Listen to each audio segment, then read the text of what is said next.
આ વિડીયો જે પહેલી નજરે જોઈને એમ થશે કે કેટલા ક્યુટ વાછરડા છે, પણ જો તમને એમ કહું કે આ વાછરડા નહીં પણ ગાય છે તો?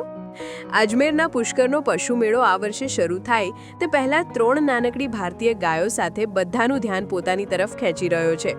ગાયોના નાનકડા કદ અને ખાસ આકારે તેમને સેંકડો પશુઓ વચ્ચે પણ મેળાનું મુખ્ય આકર્ષણ બનાવી દીધી છે. पुष्कर मेले में इस बार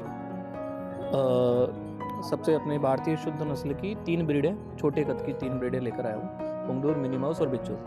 और पुष्कर मेले में पिछले 6-7 साल से हम लोग आ रहे हैं. लास्ट 2 साल से सिर्फ गाय लेकर आ रहे हैं. इन गायों की खासियत इनका कद है. इनका आकर्षण का केंद्र है जो कद, जो यहाँ पर प्रदर्शनी में इस बार 16 इंच की सबसे छोटी गाय है और 3 फीट की सबसे बड़ी है. રાજસ્થાનના પુષ્કરનો પશુ મેળો ભારતના સૌથી મુખ્ય પશુ મેળાઓમાંનો એક છે. આ મેળો ઉત્કૃષ્ટ જાતિઓના પશુઓના પ્રદર્શન અને પશુઓની રેકોર્ડ બ્રેકિંગ કિંમત માટે પણ જાણીતો છે. આ મેળો સત્તાવાર રીતે આવતીકાલે 30 ઓક્ટોબરથી શરૂ થઈને 5 નવેમ્બર સુધી ચાલશે. પરંતુ પશુ વેપારીઓ અને પશુ પ્રેમીઓ મેળામાં અત્યારથી જ એકઠા થવા લાગ્યા છે.